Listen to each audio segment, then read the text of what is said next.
Okay. Mini circular saw. It's got a safety switch right here, and then you have a trigger right there. You line it up. This also has a laser eye, but you don't really need it. You can line it up really well.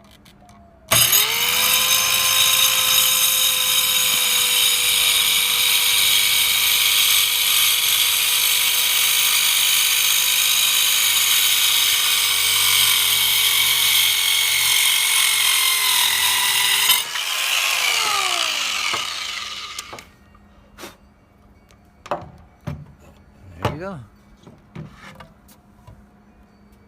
Pretty darn straight. And it's nice even cut.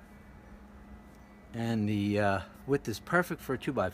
This is a 2x6. Perfect cut for depth. That's about the maximum depth you can get out of this, but